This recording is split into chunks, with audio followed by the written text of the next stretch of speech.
Broadcasting from the business capital of the world, this is the Podcast Business News Network.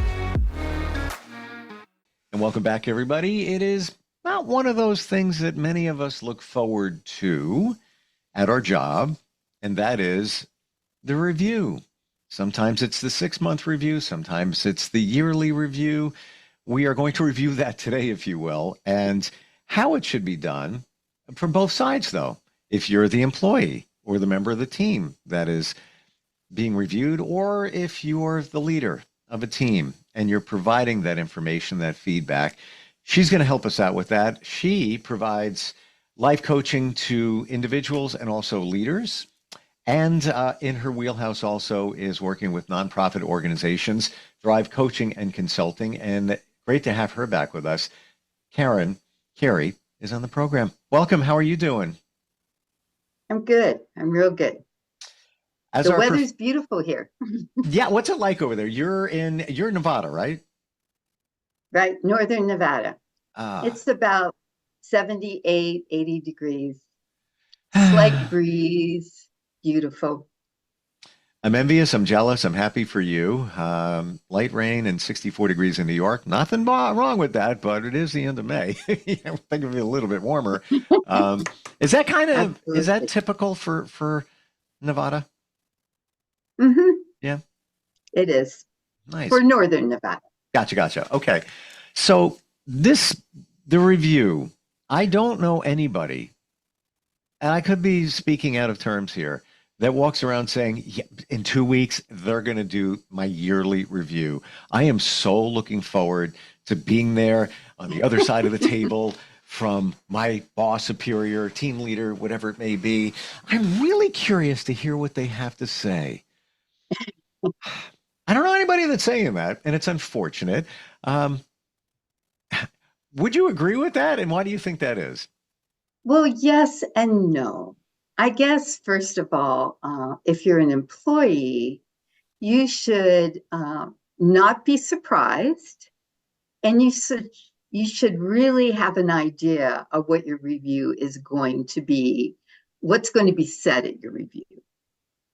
Because all along during this time period, whether it's 6 months or a year, you should have been meeting with your direct supervisor monthly, quarterly, to go over your goals, your performance, all those things. So nothing should be really new to you. But that's not what happens on most occasions. It's not. There's usually, at best case, typically, again, this is not every scenario, a check-in. The superior team leader, just checking in with you. A lot of times that doesn't happen. And I'm also thinking, based on what you just said, and I never thought of this until you brought it up, Karen, but having an idea what they're going to talk about, right? Instead of just walking, what are they going to say? Maybe having an outline a few weeks in advance. We're going to look at performance. We're going to look at, but specific, not basic things, but not in such a way that it has you on guard, right? Right, absolutely. Well, as a leader, what I've always done is 2 weeks before a review, I give the evaluation to the employee or the team member and have them evaluate themselves. Wow. I mean, literally, you give it all up before the meeting. Am I getting? Oh, yeah. Oh. Not my evaluation, but they're to evaluate themselves. And frequently I find that they're harder on themselves than I am on them. All right, I want to make sure I have this right. So how do you mean a few weeks before the evaluation? You're asking them to evaluate themselves? Yes, absolutely. Then there's no, they know exactly what's going to be said, what's going to be covered. So I'm putting a microscope on this because if I'm getting this right, and I think I'm getting it clear, what a great idea. So would you give certain areas in advance and then they have to fill in the blanks? Oh you know. yeah, absolutely. Yeah. I would give the exact same evaluation to them that I would do. And not only that, but prior to that, I would sit down with my team member and we would look at, you know, where their skills are, where their strengths are. If they see, and I see just from looking at their resume, if they're a new hire, where maybe they are missing some specific gaps that they're going to need. And then I would provide them resources to help them improve those gaps. I love And that then idea. we would both work together on a development plan for them. Because the whole goal of this is to help them perform at their highest level. Because if employees are performing at their highest level, then the whole team is going to be successful. And Hmm. that starts the communication process, which strengthens your relationship and starts building trust. And, it's a no brainer. So you can see, and if you meet with someone all along and ask them, okay, where are your struggles? And they feel comfortable enough to share that with you, then you can help them by giving them added resources, maybe sending them to a training, maybe having a mentor who's really good in that certain area that they're struggling with. So by the time they get to their review, they should really know how they've done. Fantastic. I actually would look forward to reviewing myself. I think that's such a great idea. And yeah, probably we would be harder on ourselves than our superiors or boss, whoever is reviewing you would be. Absolutely. But at the same time, listen, we always say we should journal, right? So you Mm-hmm. write, it's scientifically proven. You write it down, it kind of cements it in your mind. It makes that connection from your mind to your hand. Um, but now doing the review, you're essentially looking at yourself, verbalizing it, seeing it in front of you. Wow. Absolutely. And not only that, but if you meet with your team members individually all along, when they're doing something well, you let them know that. Yeah. That's Okay, so the it's other not part. just about the challenges that they're facing. It's really also about what am I doing really well? What are my strengths? And if you do that, that's going to build motivation, engagement. They're going to feel appreciated. And when they're appreciated, the morale goes Mm, off the charts and they're going to perform even better, which, mm. when you have that great one-on-one communication, it's going to reflect in the whole team. Do you feel that many times the positive is not accented in many work environments, organizations? There's a lack of it. Oh, absolutely. And, um, the word that people often use is negativity, you know, or not achieving. Instead of maybe just using the word challenge, you have a challenge in this area.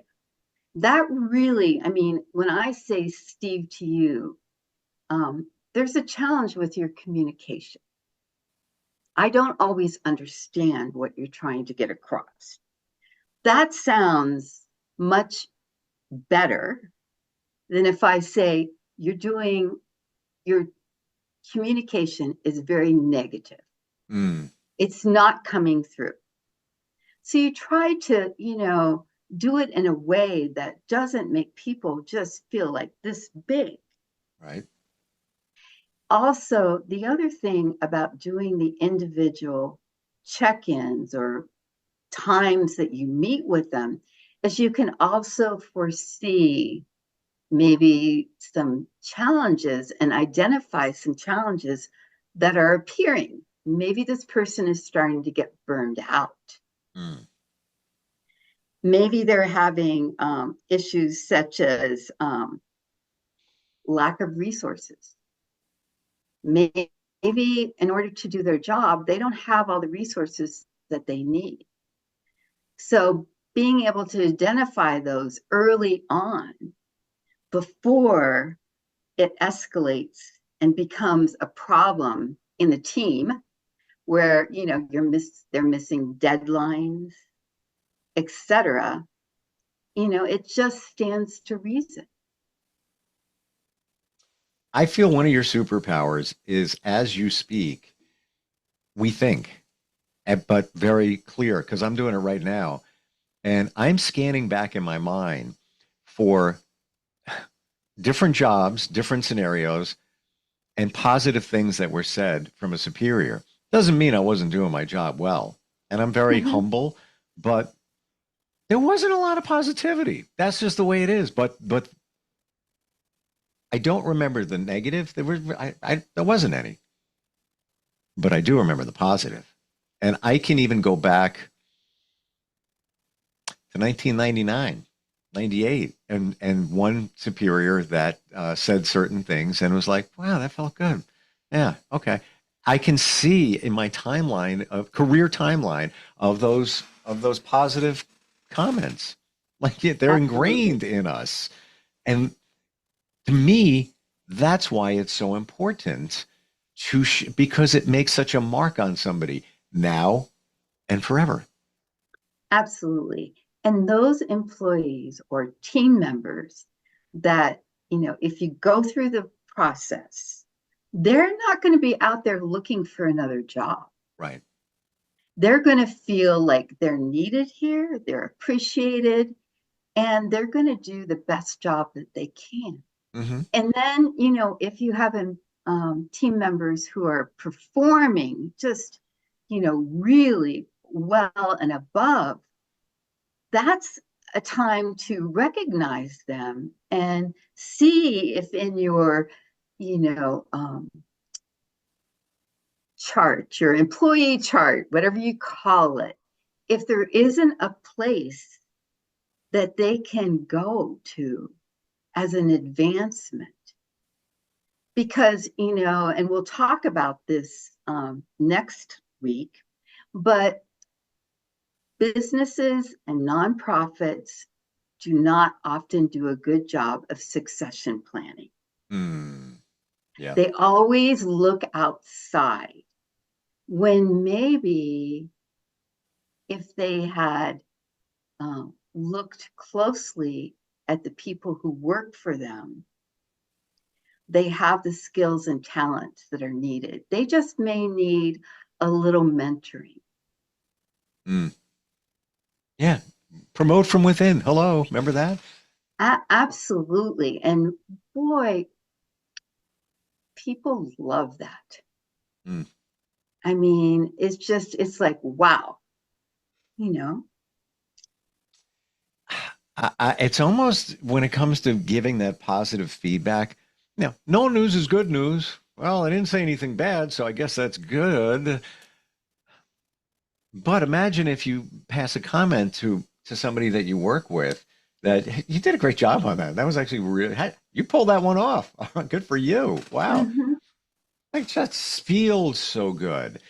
What do you think is a good recipe for reviews in terms of like we've identified and very and rightfully clear that don't wait every year. Don't wait every 6 months to do the big formal review where, it's uncomfortable.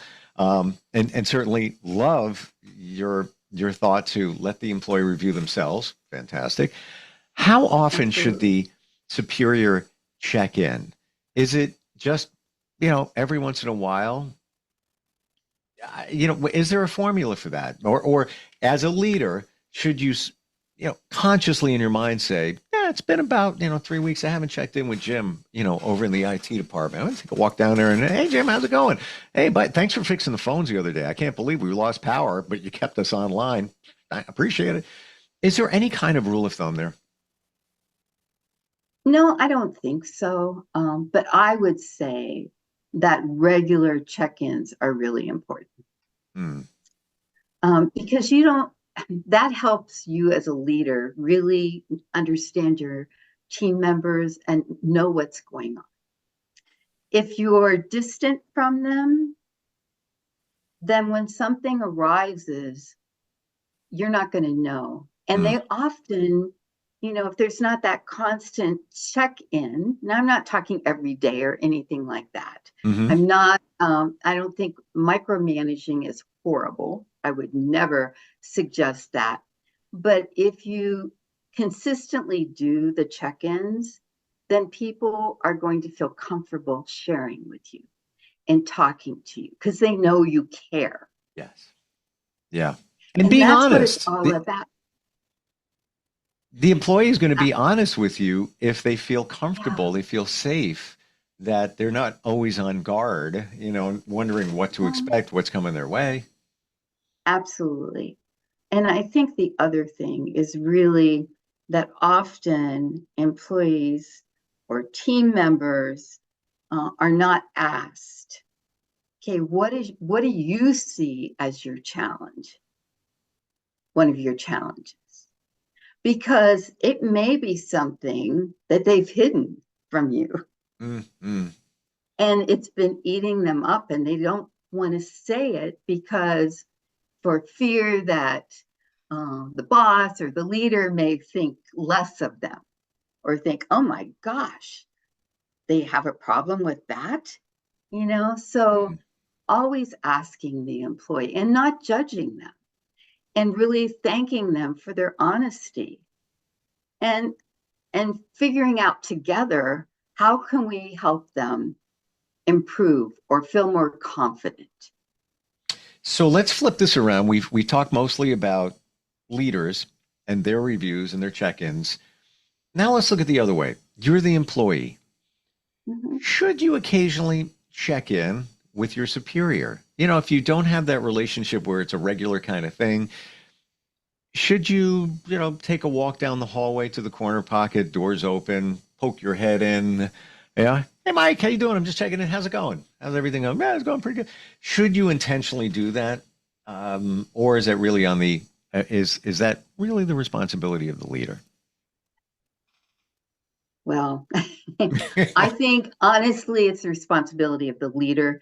But if you have a leader who's not doing Mm. that, and you love your job, I would say that it's not a bad idea. Okay. And letting them know that the project that you just completed was successful. Just giving them little updates on how things are going. Or maybe even asking them, I have this challenge and I have a couple different scenarios of solutions that I'm thinking of, but I wanted to get some input from you. I think that's a great idea. Mm. I agree with you. Yeah. We have this mentality, this aversion for kind of staying away from upper management because no news is good news, right? We don't want to deal with it. There's always this thought that I don't want to rock the boat. Sometimes I want to be under the radar. God forbid if something's up and I lose my job, et cetera, et cetera. Maybe many of us need to get out of that mentality because I regret over the years worrying about jobs. There's always another one. Yeah, it might be a little rough. The water There might be a little absolutely is. turbulent, but if you're always on guard, I feel that you're never going to be you fully and enjoy the experience of working with somebody. And again, like you said, if you enjoy your job, if you don't, that's a different scenario. Start looking around. Right.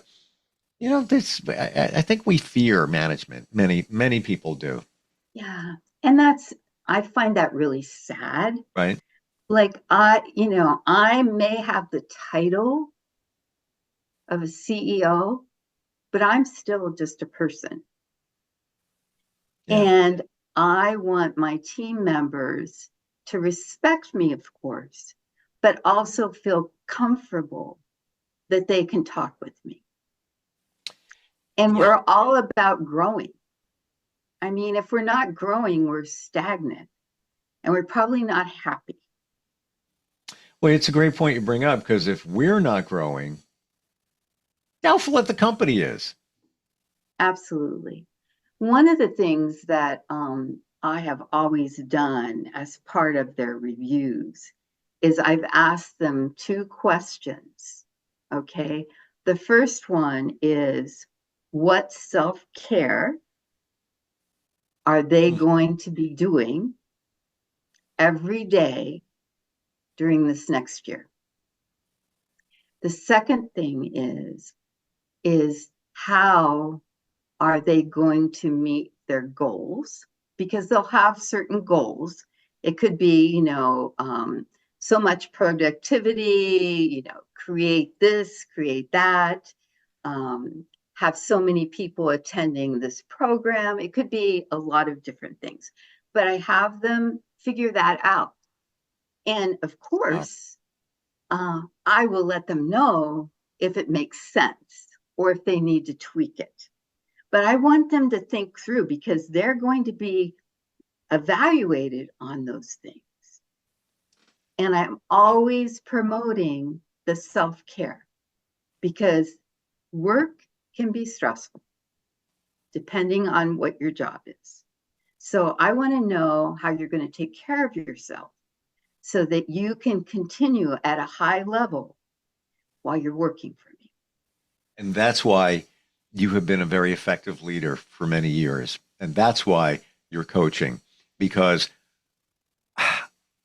I don't know anybody that's ever said to somebody else, a superior to, an employee team member, what are you doing to take care of yourself? What do you got going on? What are you going to do every day, in terms of self-care?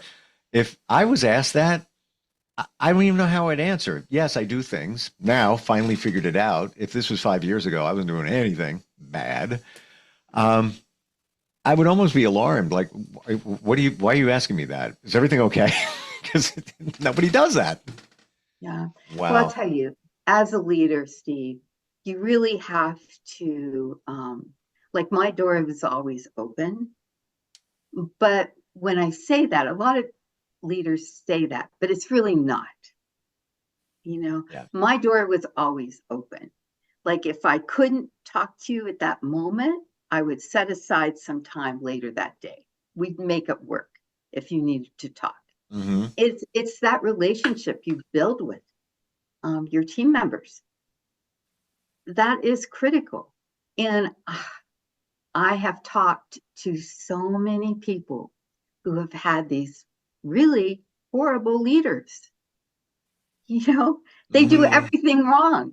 And it's no wonder there's constant turnover in their business or organization, because they're not looking at themselves.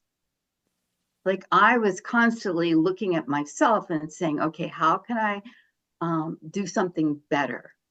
That conversation with such and such, Susie Q or whatever, didn't go quite as well as I wanted it to. So what can I do the next time? Or how can I go back to her and talk to her and make sure that we're on the same page? That's my responsibility. Yeah. I shared this a long time ago when we've gotten together, but that one particular manager, door's always open, at a time, come walk in. No one wanted to go in through that door. Open or closed, that doorway, no one, because they knew that it wasn't genuine and that there would be either a conflict or negativity or just nothing, no forward momentum. It was Right. self-serving. Right. Love And our talk. Right. That's something that people always say. Oh, my door's always open. Really? Many, it's not. We know on the other side of the door if they mean it. You just know. Absolutely. Absolutely. And, I would say that people hiring leaders and staff members really need to do better at getting it right. Agreed. because they don't. And that causes all kinds of problems. I mean, really, today, people are much more careful when they're looking for a job. When they're looking for a job, they're looking at not just the salary, they're looking at, is this leader going to be someone that will appreciate the work I do? If not, maybe I don't want to work for that person. Yeah. Well, not to sound old, but younger generation has started paving the way for that. It's more about the quality of life. Yes, the money's important, but the quality of life and the culture of the company. And a lot of times Absolutely. that's really not defined. Best way to reach you if somebody wants to start a conversation, maybe get some coaching, whether they're a leader or not, just want to move their life forward. How do we do that? Give me a call, 775-790-2978, or go to my website. There's a little page on there that you can fill out your name, etc., and I will call you.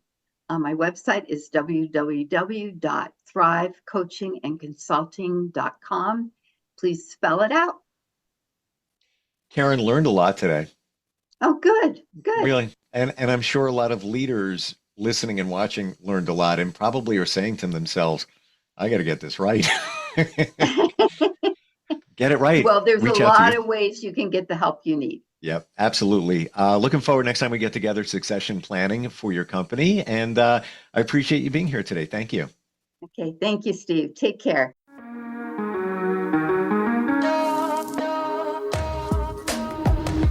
Broadcasting from the business capital of the world, this is the Podcast Business News Network.